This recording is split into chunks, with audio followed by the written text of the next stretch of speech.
You know what? It's right about a time like this, you think, it can't get any worse. This is it. It's crusted. It can't get any worse. But it can. Knocked my door off. How high did it hit up to? In here, I'm telling when it first started, it was here, but then it settled to here.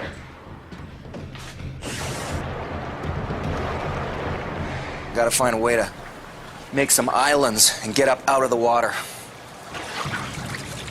You see, everything in your house now is no longer what it was. This isn't a refrigerator anymore. It's an island and a way to get up higher out of the water. Now, it's probably gonna have a big pocket of air. Crack the seal, if I can. There we go.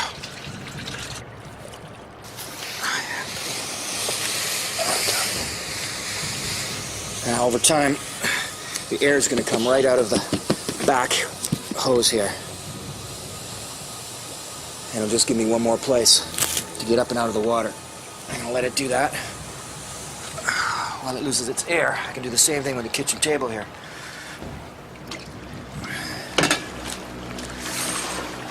You really gotta be careful as you walk around. Everything down at floor level now is just a underwater mine trap. Simple cord, piece of carpeting, or a book gets in the way. You could trip and gash yourself really badly, bang your head on something. I think what I'm going to try and do here is I'll see if I can get this table up higher. It's my work. In a house like this, I'm virtually trapped on one floor.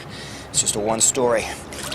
In a lot of cases, people end up going upstairs, and even then, in really severe cases, they're still climbing on top of dressers and beds to get away from the water. All right. It may be necessary to get outside. It's a very dangerous thing to do, but you might have to get out there to see what is going on in the world and what kind of dangers lurk outside there. If you're going to have to do it, be careful about it. Get some ropes or anything you can. In this case, just some sheets, some blankets, and tie them together and make yourself some kind of safety line so that you can venture out from your front or your back door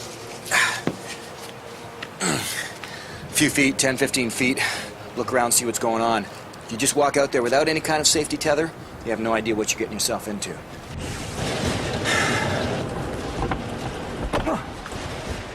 The more desperate a situation is, the less likely you are to have survival tools at hand. It's all about adaptability and ingenuity. Gotta be careful, especially with your eyes. Here we go. That's what I'm looking for. Let's start. Your seatbelts can be used to create a safety line.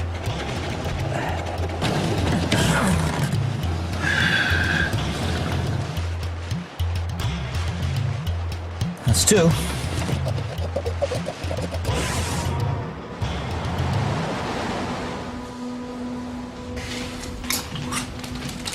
Well, it's getting pretty dry. Doesn't hurt. If you can, make a half a dozen of these candles. Look at that, that little paperclip holder is going to work perfect. The problem with having nothing but junk food available is that it's extremely salty. And if you're going to eat food, well, the more you eat, the more water you need to drink. So, with the water system down and probably the water cooler empty, there's really only one last available source, and that's the storm itself.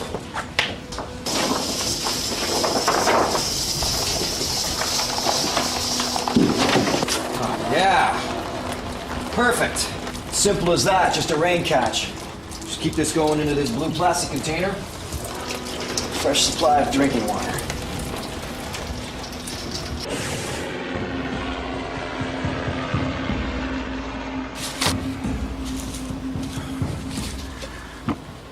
Fire inside your house. I mean, if you can't think of a more dangerous situation, I don't know. So, make sure you got the windows all cracked open. You want to be careful with fumes. You want to be careful what you're burning. But you can still have a fire. So let's get these guys in here. You know what? Something else you've got to think about. Once that thing starts heating up, it's just going to burn right through this wood.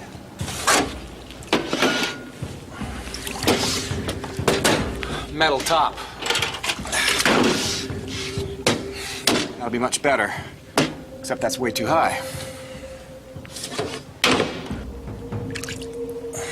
Alright. That's better. Still low, but... Ha! That's gonna work. But I still need wood, and there is a way to get dry wood out of wet wood. See, people always assume that when wood is soaking wet, that you can't burn it. Not true. Not for solid wood. Anything that you have in the house that's made out of particle board is going to be useless. Completely soaked. But this is solid.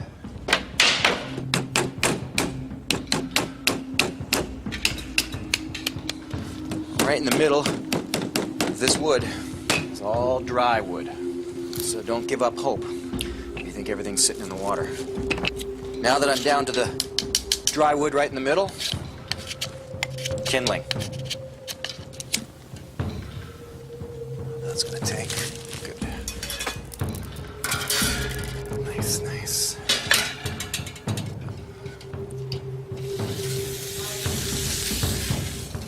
Sear on one side. You can take care of some food and not have it spoil on you. It's best if you can. If you've got an outside porch and you can get up out of the water, do it there. This is extremely dangerous, but it is survival.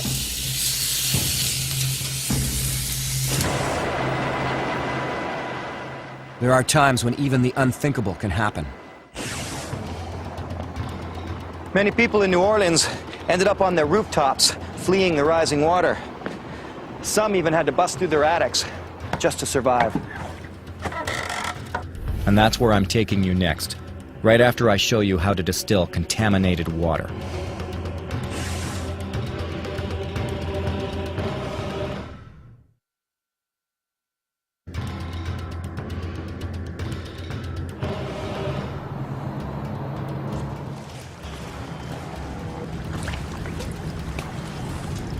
You can't see where you're walking in a house flooded this much. You know you're right in the middle of a very dangerous situation. If you can, get a broom. Just poke your way around.